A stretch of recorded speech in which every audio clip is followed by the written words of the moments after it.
Hi guys, welcome back to the channel. Today we are going to give you an update on the construction of the Negril Bypass.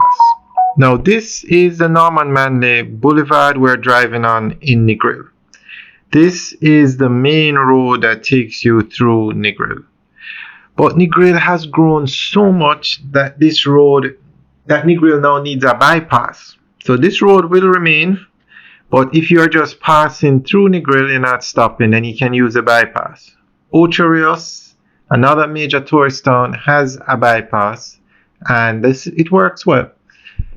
And Montego Bay, another major tourist town, they're building the perimeter road, which will be like a bypass for Montego Bay.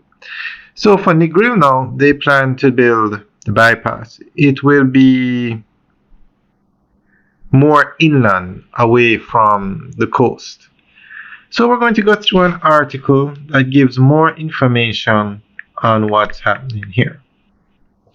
And also with the building of the Negril International Airport in Negril, or a little further down in Little London, a lot of people are now going to be using this side of the island because of the airport. So they might not necessarily be visiting Negril, but they use the airport, and the bypass would be needed even more than now for traffic to flow freely through the area. The proposed Negril Bypass Road in Westmoreland, Jamaica stands as a critical infrastructure initiative aimed at easing traffic congestion, promoting economic growth, and safeguarding the natural charm of one of Jamaica's most prominent tourist destinations.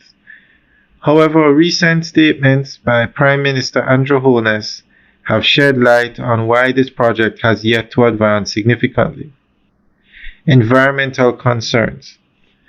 The delays highlight the ongoing struggle in Jamaica between development imperatives and environmental stewardship, especially in ecologically sensitive areas like Negril. The idea of rerouting traffic away from the Norman Manley Boulevard, the main thoroughfare through Negril, has been in circulation for several years.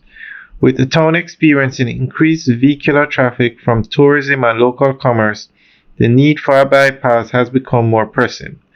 The bypass would help reduce congestion, improve road safety, and protect the town's image as a peaceful seaside escape. Additionally, it would open new opportunities for real estate, tourism expansion, and economic activity further inland. Yet, despite its potential benefits, the project has not moved forward. According to Prime Minister Holness, the primary obstacle is the presence of ecologically sensitive land, namely peat bogs and wetlands, along the proposed route. These ecosystems are not just obstacles to construction, they are critical environmental assets. Peatlands, for instance, play a vital role in carbon storage, flood mitigation, and biodiversity support. Disturbing them could lead to long-term ecological damage and increased vulnerability to climate change. Holness has made it clear that the government does not wish to enter into a public debate over the environmental challenges, but is instead focused on finding a solution that respects both development needs and ecological integrity.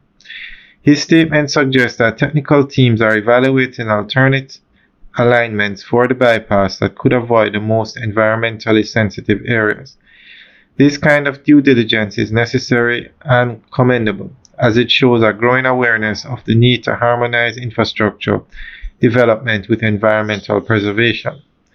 The situation in Negril is reflective of a broader issue facing Jamaica and other small island developing states: how to pursue economic growth and infrastructure improvements without degrading the natural environment that underpins tourism, agriculture, and public health.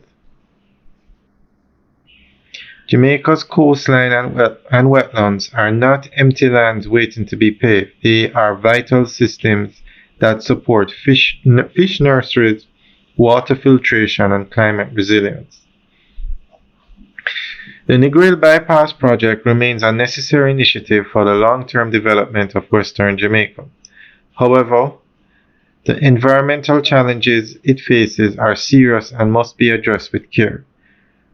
Rather than viewing these delays as setbacks, they should be seen as opportunities to design infrastructure that is modern, resilient, and environmentally responsible.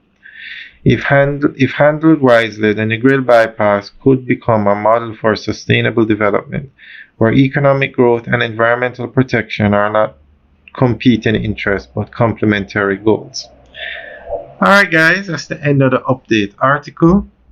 And a lot of hotels are slated to be built in Negril. And remember, Negril is in both Westmoreland and Hanover. Alright, guys, let us know what you think. Leave your comments in the section below. Alright, guys, have a good day.